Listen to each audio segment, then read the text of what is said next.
अतिवृष्टी आणि पुराच्या पंचनाम्यासंदर्भात कृषी मंत्र्यांचं केंद्राकडे बोट. पंचनाम्याला केंद्राकडे पाठवायच्या माहितीमुळे उशीर होतोय असं सांगत भरणेंनी हात झटकले.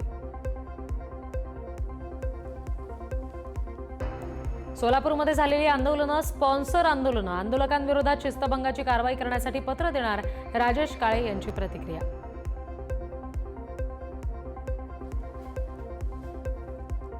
स्थानिक स्वराज्य संस्थांच्या निवडणुकीमध्ये कार्यकर्त्यांवर अन्याय होणार नाही. कार्यकर्त्यांचं म्हणणं प्रदेशाध्यक्षांपर्यंत पोहोचवू आणि गैरसमज दूर करू. सोलापूर भाजप शहराध्यक्ष रोहिणी तळवळकर यांची प्रतिक्रिया. भाजपमध्ये प्रवेश करणाऱ्या सर्वांचं स्वागत. पक्षप्रवेश होत असताना सर्वांना विश्वासात घेतलं पाहिजे. नवीन पक्षप्रवेशामुळे निवडणुकीवर परिणाम होणार नाही याची काळजी घ्या. सुभाष देशमुख यांची प्रतिक्रिया. ऐसा कोई सगा नहीं जिसको भाजप ने ठगा नहीं. अजित पवार बीजेपी समोर किस झाड की पत्ती आहेत. संजय राऊत यांचा भाजपला टोला.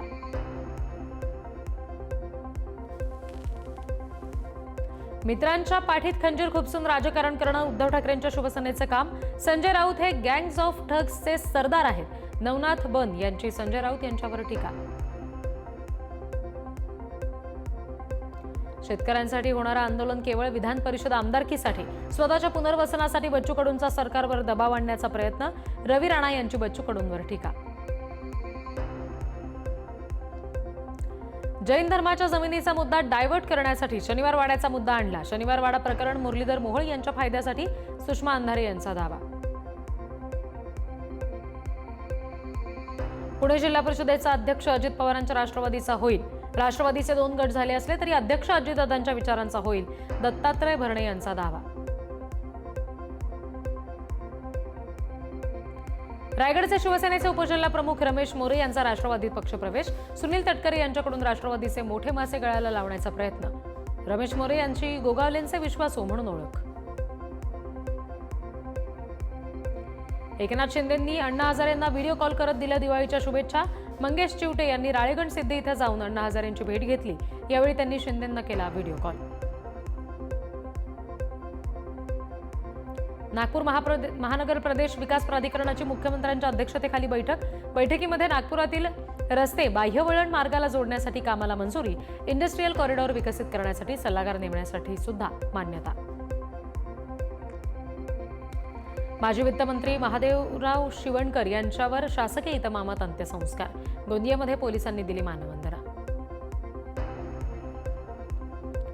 नाशिकहून बिराड मोर्चा मुंबईच्या दिशेनं. आत्मदहन करू पण परत जाणार नाही. आंदोलकांचा निर्धार. शासनाच्या मानधनावर काम देण्याची बिराड आंदोलकांची मागणी. सत्ताधारी आमदार असताना देखील शासन आमचं ऐकत नाही हे आमचं दुर्दैव. राष्ट्रवादीचे आमदार हिरामण खोसकरांनी व्यक्त केली खंत. आश्रमशाळेतील कर्मचाऱ्यांच्या मोर्चाला खोसकरांनी दिली भेट. दिवाळीच्या सुट्ट्या असल्यामुळे मुंबईच्या संजय गांधी राष्ट्रीय उद्यानात पर्यटकांची गर्दी. नॅशनल पार्कच्या गेटसमोर पर्यटकांच्या रांगा. महाराष्ट्रामध्ये अनेक जिल्ह्यांमध्ये पुढील 5 दिवस मेघगर्जनेसह पावसाची शक्यता. हवामान विभागाचा अंदाज. ऐन दिवाळीमध्ये पावसाच्या सरी बरसणार. बदलापुरात मुसळधार पाऊस. रस्ते पाण्याखाली गेल्याची माहिती. अनेक दुकानांमध्ये शिरलं होतं पाणी. एका तासात जवळपास 101 मिलीमीटर पावसाची नोंद. मुंबईत शिवाजी पार्क, वरळी आणि माहीम परिसरात पाऊस. दिवाळीमध्ये पाऊस आल्यानं नागरिकांची धावपळ. कोल्हापूर शहरासह परिसरामध्ये ढगांच्या गडगडाटासह जोरदार पाऊस. नागरिकांची तारांबळ.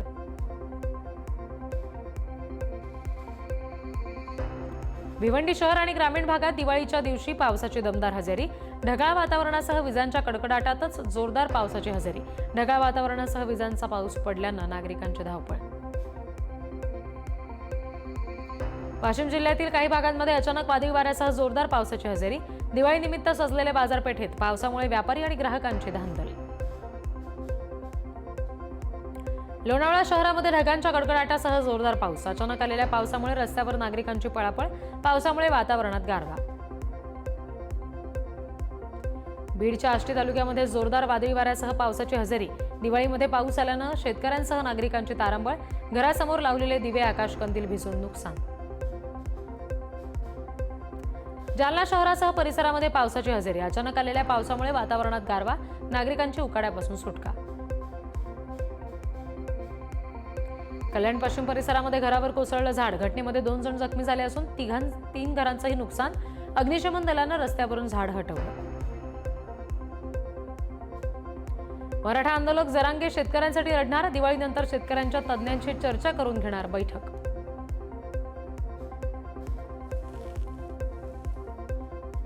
शेतकऱ्यांना दिवाळीपूर्वी मदत देण्याचं आश्वासन दिलं होतं, मात्र अजून मदत मिळाली नाही. सरकारनं GR काढावा आणि दिवाळी काही दिवस पुढे ढकलावी. खासदार ओमराजे निंबाळकर यांचा खोचकटोला. यवतमाळ तहसील कार्यालयासमोर ठाकरेंच्या शिवसेनेच्या नेतृत्वात शेतकऱ्यांनी चटणी भाकर खाऊन साजरी केली काळी दिवाळी. सरकारनं कर्जमाफीचं आश्वासन पूर्ण न केल्यानं शेतकरी नाराज. अकोल्यामध्ये क्रांतिकारी शेतकरी संघटनेकडून अनोखं आंदोलन. आंदोलकांनी प्रतिकात्मक धान्य विक्री करत केलं आंदोलन. हमी भावात सरकारकडून शेतकऱ्यांची लूट होत असल्याचा संघटनेचा आरोप. वर्ध्यामध्ये लक्ष्मीपूजनाच्या दिवशी महाविकास आघाडीचं धरणे आंदोलन. महाविकास आघाडीकडून शेतकऱ्यांच्या न्याय मागण्यांसाठी भाजप सरकार विरोधात धरणे आंदोलन.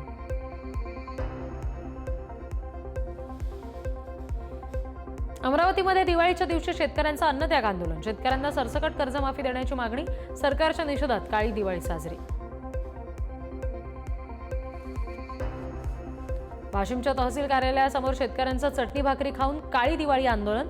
नुकसानग्रस्त शेतकऱ्यांना सरसकट कर्जमाफी करून हेक्टरी 50,000 मदत द्या अशी मागणी.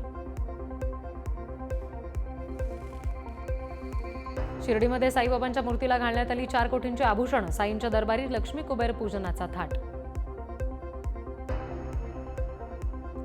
अकोल्यात फटाक्यांच्या आतषबाजीनं शहर उजळलं. ड्रोन कॅमेऱ्यातून टिपली खास दृश्य. अमरावतीत फटाक्यांची आतषबाजी. लक्ष्मीपूजन झाल्यानंतर नागरिकांनी मोठ्या प्रमाणात फोडले फटाके. फटाक्यांच्या आतषबाजीनं करवीर नगरी सुद्धा उजळली. लक्ष्मीपूजनानंतर आकाशात फटाक्यांची रोषणाई. नांदणी इथल्या माधुरी हत्ती संदर्भात आज हायपॉवर कमिटीकडे सुनावणी. संध्याकाळी 7 वाजता सुनावणी होणार.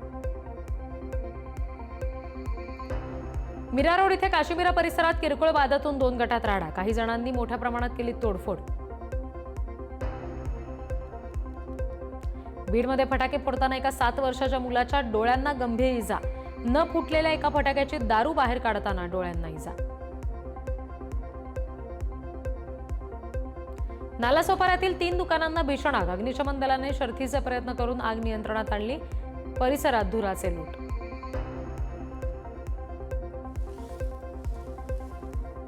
नवी मुंबईमधील कामोठे इथे एका इमारतीला आग. 2ऱ्या मजल्यावरील घराला आग लागली. अग्निशमन दलानं सर्व रहिवाशांना सुखरूपपणे बाहेर काढलं.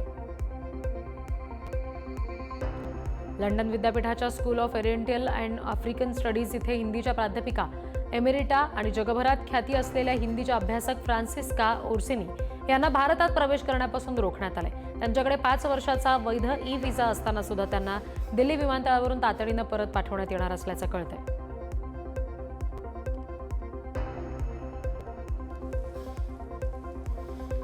उत्तर प्रदेशच्या मेरठ शहरामध्ये भाजप मंत्र्यांच्या समर्थकांनी एका युवकाला अत्यंत अपमानास्पद वागणूक दिल्याचा धक्कादायक प्रकार समोर आला. राज्यमंत्री डॉक्टर सोमेंद्र तोमर यांच्या कार्यालयाबाहेर 19 ऑक्टोबरच्या रात्री ही घटना घडली.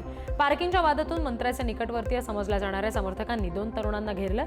विकुल चपराणा या मुख्य आरोपीनं एका तरुणाला जमिनीवर बसवून हात जोडून डोकं खाली टेकून नाक घासायला लावल्याचं या व्हायरल व्हिडिओमध्ये दिसतंय. यावेळी 10 पेक्षा अधिक पोलीस कर्मचारी सुद्धा उपस्थित होते, पण त्यांनी बघ्याची भूमिका घेतली. भाजप नेते आणि दिल्लीचे मंत्री मनजिंदर सिंह सिरसा यांनी आम आदमी पार्टीवर गंभीर आरोप केलाय. आप पक्ष जाणून बुजून पंजाबमधील शेतकऱ्यांना चेहरा झाकून पराली जाळायला लावतोय असं ते म्हणाले. शेतकऱ्यांची स्वतःहून पराली जाळण्याची इच्छा नाही, पण त्यांना तसं करायला भाग पाडलं जाते, जेणेकरून त्याचा परिणाम थेट दिल्लीच्या हवेवर जाणवेल असा आरोप सुद्धा त्यांनी केला. दरम्यान गेली 10 वर्ष केजरीवालांनी मुख्यमंत्री राहून पंजाबच्या शेतकऱ्यांचा अपमान केल्याची सुद्धा टीका सिरसा यांनी केली. बिहारचे मुख्यमंत्री नितीश कुमार यांनी एक मोठा दावा केला. राज्यामध्ये आतापर्यंत जवळपास 50 लाख तरुणांना सरकारी नोकऱ्या देण्यात आल्याचं ते म्हणाले.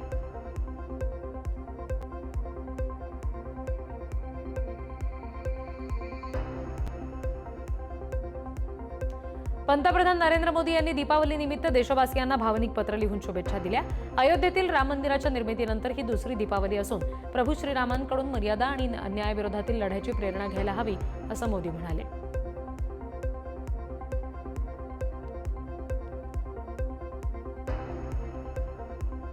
दिवाळीनिमित्त उज्जैनमध्ये मुक्कामी असलेल्या मध्य प्रदेशचे मुख्यमंत्री डॉक्टर मोहन यादव यांनी तिलकेश्वर गोशाळेत गोवर्धन पूजा केली आणि गायींना गुळ खाऊ घालून गो संरक्षण आणि कृषी विकासासाठीच्या महत्त्वाच्या घोषणा केल्या. नवी दिल्लीतील संजय गांधी ट्रान्सपोर्ट नगरमध्ये सोमवारी मध्यरात्री भीषण आग लागली. आगीमध्ये मोठं नुकसान झालेलं आहे. 2 इमारतींमध्ये ही आग पसरलेली होती. कोलकाता जवळच्या उत्तर 24 परगणा जिल्ह्यातील बॅरेपूरमध्ये एका रासायनिक कारखान्यामध्ये आग लागली. पहाटेच्या दरम्यान लागलेल्या आगीवर नियंत्रण मिळवण्यासाठी अग्निशमन दलाच्या 15 गाड्या घटनास्थळी पोहोचल्या. दिवाळीमध्ये अनेक ठिकाणी फटाक्यांची मोठमोठी दुकानं भरतात. मात्र असाच एक फटाक्यांचा बाजार आगीच्या भक्ष्यस्थानी सापडला. हा भीषण घटनेचा व्हिडिओ सध्या सोशल मीडियावर व्हायरल झालाय. छठ पूजेच्या पार्श्वभूमीवर अंबाला छावणी रेल्वे स्थानकावर प्रचंड मोठी गर्दी. प्रवासी आपल्या गावी जाण्यासाठी स्टेशनवर दाखल झाले, त्यामुळे प्लॅटफॉर्मवर आणि तिकीट घरांसमोर झुंबड.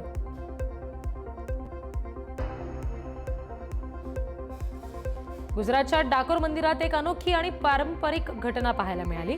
श्री रणछोडरायजी महाराजांना अर्पण केलेला जवळपास 3000 किलो प्रसाद एका जुन्या परंपरेनुसार आमंत्रित केलेल्या ग्रामस्थांनी लुटला. या खास समारंभासाठी मंदिर प्रशासनानं जवळपास 80 गावांमधील स्थानिक लोकांना आमंत्रित केलं होतं. विविध खाद्यपदार्थांचा वापर करून हा भव्य प्रसाद तयार करण्यात आला होता. या उत्सवादरम्यान गर्दीचं योग्य नियोजन आणि व्यवस्थापन करण्यात आलं. सुरक्षिततेसाठी पोलीस बंदोबस्त सुद्धा होता. पश्चिम बंगालमधील विधाननगर इथे धक्कादायक घटना घडली. दिवाळीनिमित्त शाकाहारी जेवण मागवलेल्या एका कुटुंबाला पार्सलमध्ये चक्क तंदुरी चिकन मिळालं. मटर मशरूमची ऑर्डर दिली होती, पण डिलिव्हरीमध्ये मात्र चिकन तंदुरी आल्याची घटना घडली. सगळीकडे दिवाळीचा उत्साह असताना उत्तर प्रदेशच्या प्रयागराजमध्ये भीषण अपघात झाला. अलिशान जागवार कारनं 7 जणांना चिरडलं. एकाचा जागीच मृत्यू झालाय. 6 जण गंभीर जखमी आहेत. बिहारमध्ये चहावाल्याच्या घरात पोलिसांना मोठं घबाड लागलेलं आहे. विधानसभा निवडणुका तोंडावर असताना पोलीस आणि निवडणूक आयोगानं बेहिशोबी पथकाकडून पैशांवर लक्ष ठेवलेलं आहे आणि चहावाल्याच्या घरातून 1 कोटींची रोकड लंपास करण्यात यावेळी जप्त करण्यात आलेली आहे. शिवाय मोठ्या प्रमाणावर सोन्याचे दागिने, चांदी सुद्धा जप्त केलेली आहे. बंगळुरूमध्ये एका 34 वर्षीय तरुणानं आत्महत्या केली. मॉलच्या 3ऱ्या मजल्यावरून उडी घेत त्यानं आयुष्य संपवलं. सागर असं आत्महत्या केलेल्या तरुणाचं नाव आहे. त्यानं केपी अग्रहरा पोलीस ठाण्याच्या हद्दीमध्ये येणाऱ्या जीपी मॉलमधून उडी घेतली आणि आत्महत्या केली. त्याच्यावर मानसिक तणाव होत असल्याचं बोललं जात होतं. पंजाबच्या माजी पोलीस महासंचालकांवर मुलाच्या मृत्यू प्रकरणात गुन्हा दाखल करण्यात आलाय. पंजाबचे माजी पोलीस महासंचालक मोहम्मद मुस्तफ यांच्या मुलाचा संशयास्पद मृत्यू झाला. मृत्यूपूर्वीचा व्हिडिओ सोशल मीडियावर व्हायरल झाल्यामुळे पंजाबमध्ये खळबळ माजली होती. माजी पोलीस महासंचालक मोहम्मद मुस्तफा आणि त्यांची पत्नी तथा माजी मंत्री रजिया सुलताना यांच्यासह 4 विरुद्ध त्यांच्या मुलाच्या मृत्यू प्रकरणात हरियाणा पोलिसांनी गुन्हा दाखल केला. कौटुंबिक वादातून हत्या झाल्याचं पोलीस तपासात स्पष्ट झालंय. तामिळनाडूचे मुख्यमंत्री एम के स्टॅलिन यांनी फारुख अब्दुल्ला यांच्या वाढदिवसानिमित्त त्यांचं कौतुक करत काश्मीरच्या आवाजाचं प्रतीक असं त्यांना म्हटलं. सोशल मीडियावर पोस्ट करत स्टॅलिन यांनी त्यांना शुभेच्छा दिल्या. अब्दुल्ला काश्मीरच्या हक्कांसाठी आणि स्वायत्ततेसाठी सातत्यानं लढतायत असं ते म्हणाले. केरळचे शिक्षण मंत्री व्ही शिवनकुट्टी यांच्या हस्ते आकाश मिठाई कार्निवल 2025 या राज्यस्तरीय कार्यक्रमाचं उद्घाटन झालं. जीवनोत्सव चॅलेंज या प्रकल्पाचा हा एक भाग आहे. विद्यार्थ्यांमध्ये जीवन कौशल्य विकसित करण्यावर यामध्ये लक्ष केंद्रित केलं गेलंय. कोलकात्यामध्ये कालीपूजेनिमित्त थंतानिया कालीवाडीमध्ये पहाटेपासून भाविकांची गर्दी पाहायला मिळाली. कालीपूजेचा विधी पूर्ण झाल्यानंतरही अमावस्येची तिथी अजूनही असल्यानं देवी कालीचं दर्शन घेण्यासाठी आणि पूजाविधी करण्यासाठी भाविकांनी मंदिरात रांगा लावल्या. मंदिरातील वातावरण भक्तिमय झालं आणि देवीच्या जयघोषानं परिसर दुमदुमून निघाला. केंद्र सरकारने संरक्षण दलांना देण्यात येणाऱ्या शौर्य पुरस्कारांसाठी एक राजपत्र अधिसूचना जारी केली. यामध्ये ऑपरेशन सिंदूरसह विविध ऑपरेशन्समध्ये प्रभावी कामगिरी करणाऱ्या सैनिकांचा समावेश आहे. प्रामुख्यानं भारतीय हवाई दल आणि भारतीय लष्करातील कर्मचाऱ्यांचा समावेश आहे. सदर अधिसूचनेनुसार ऑपरेशन सिंदूरमध्ये सहभागी असलेले कर्नल कोशांक लांबा यांनी अतिविशिष्ट नेतृत्व दाखवलं आणि अल्पावधीत विशेष उपकरण बॅटरीचं पहिलं हवाई ऑपरेशन केलं. शौर्य आणि धाडस दाखवल्याबद्दल कर्नल कोशांक लांबा यांना वीरचक्र जाहीर करण्यात आले. कझाकस्तानमध्ये राजस्थानमधील 22 वर्षीय MBBS विद्यार्थ्याला ब्रेन स्ट्रोकचा झटका आला होता. पुढील उपचारासाठी त्याला जयपूरमध्ये एअरलिफ्ट केलं गेलं. जयपूरच्या शाहपुरीतील रहिवासी असलेला राहुल घोसाल्या 2021 पासून अस्तानामध्ये वैद्यकीय शिक्षण घेतोय. 8 ऑक्टोबरपासून त्याला स्थानिक रुग्णालयात व्हेंटिलेटरवर ठेवलं होतं.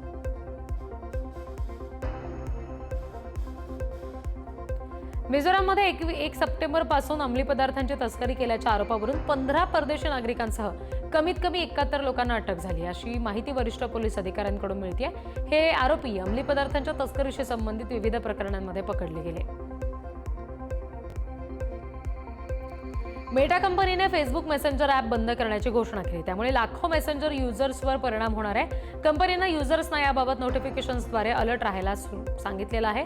पुढील 60 दिवसात फेसबुक मेसेंजर ॲप पूर्ण बंद होईल. अमेरिकेचे राष्ट्राध्यक्ष ट्रम्प आणि ऑस्ट्रेलियन राजदूत केविन रड यांच्यामध्ये पुन्हा वाद झाला. रड यांच्या जुन्या टीकेबद्दल विचारलं असता ट्रम्प यांनी त्यांना ओळखत नसल्याचं सांगितलं आणि नंतर ओव्हल ऑफिसमधील भेटीत ट्रम्प म्हणाले, मला तुम्ही आवडत नाही, कदाचित कधीच आवडणार नाही. युक्रेनचे अध्यक्ष व्लोदिमीर झेलेन्स्की आणि अमेरिकेचे अध्यक्ष डोनाल्ड ट्रम्प यांची अलीकडेच भेट झाली. स्टॉकहोम क्षेपणास्त्र न मिळून सुद्धा झेलेन्स्की यांनी ही भेट सकारात्मक असल्याचं सांगितलं. रशियाचे अध्यक्ष व्लादिमीर पुतिन यांच्याशी फोनवर बोलल्यानंतर ट्रम्प यांनी क्षेपणास्त्र देण्याचा निर्णय मागे घेतल्याची माहिती झेलेन्स्कींनी दिली. अमेरिकेचे राष्ट्राध्यक्ष ट्रम्प यांच्या सेक्रेटरी कॅरोलिना लेविट पुन्हा एकदा वादात अडकल्या. एका पत्रकाराच्या साध्या प्रश्नावर त्यांनी संतापून उत्तर दिलं. डाव्या विचारसरणीचा हॅकर असं म्हणत ते ठिकाण तुमच्या आईनं निवडलं, अशी तिरकस टिप्पणी त्यांनी केली. त्यांच्या या विधानामुळे सोशल मीडियावर मोठा गदारोळ झाला. कॅरोलिना यांनी पत्रकारांवर पक्षपातीपणाचा आरोप करत स्क्रीनशॉट सुद्धा शेअर केला. अनेकांनी त्यांच्या या वक्तव्यावर टीका केली, पण ट्रम्प समर्थकांनी पाठिंबा दिला. अमेरिकेचे राष्ट्राध्यक्ष डोनाल्ड ट्रम्प यांनी गाझातील हमासला ठाम इशारा दिला. युद्धविराम टिकवला गेला नाही तरीही जर हमासने तो मोडला तर त्यांना हद्दपार करावं लागेल. गरज पडली तर पूर्णपणे नष्टही करू शकतात, असं त्यांनी म्हटलं. इस्रायलने हमासने दिलेल्या एका मृतदेहाची ओळख पटवली. 7 ऑक्टोबर 2023च्या हल्ल्यामध्ये ठार झालेल्या ताल हायमी याचा मृतदेह असल्याचं कळतंय. हायमी यांनी किबुत्झ नीर यित्झाक या ठिकाणाहून त्यांना ओलीस ठेवण्यात आल्याचं समजतंय आणि त्यांचं वय 42 वर्ष होतं. त्यांच्या पश्चात 4 मुलं आहेत. इराण आणि अमेरिका यांच्यात पुन्हा तणाव वाढला. इराणचे सर्वोच्च नेते अली खोमेनी यांनी अमेरिकेचे राष्ट्राध्यक्ष ट्रम्प यांच्यावर जोरदार टीका केली.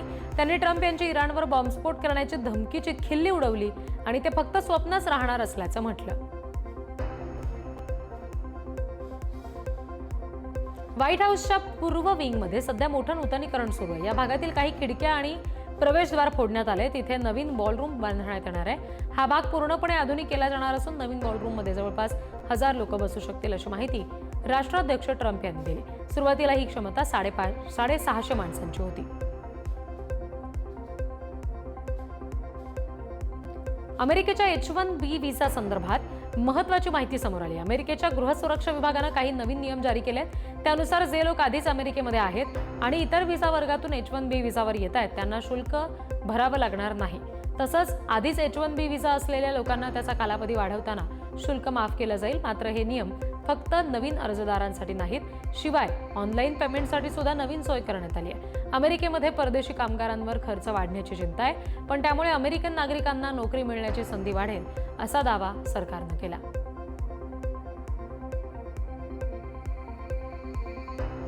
अमेरिकेचे राष्ट्राध्यक्ष डोनाल्ड ट्रम्प यांना LSU बेसबॉल संघानं खास भेट दिली.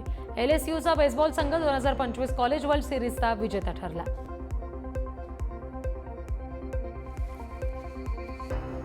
आंध्र प्रदेशचे मंत्री नारा लोकेश यांनी त्यांच्या ऑस्ट्रेलिया दौऱ्यादरम्यान सिडनीमध्ये न्यू साऊथ वेल्स राज्याच्या प्रमुख नेत्यांची भेट घेतली। या बैठकीमध्ये त्यांनी आंध्र प्रदेश आणि न्यू साऊथ वेल्समधील आर्थिक भागीदारी वाढवण्यासंदर्भात चर्चा केली।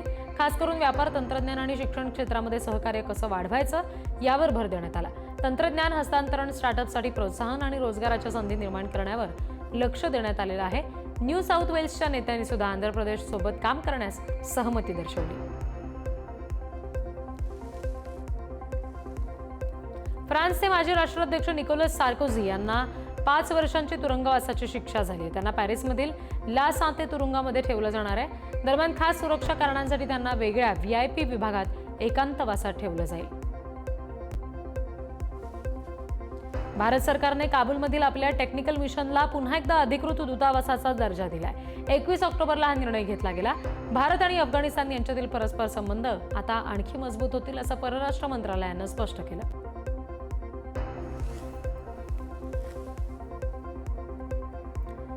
सेल्सफोर्सचे CEO मार्क बेनिऑफ यांनी AI संदर्भात एक रोचक आणि विरोधाभासी असणारी गोष्ट सांगितली। त्यांच्या कंपनीनं 4000 ग्राहक सहाय्यक कर्मचाऱ्यांची कपात करून त्या जागी AI एजंट्सना नेमले, पण विक्रीसाठी मात्र अजूनही माणसांची गरज आहे असं ते म्हणाले।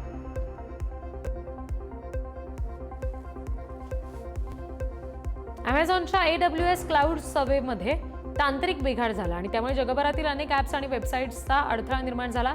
Robin Hood, Snapchat, perplexity AI, PayPal आणि वेनोम यासारख्या लोकप्रिय सेवा काही काळासाठी बंद पडल्या।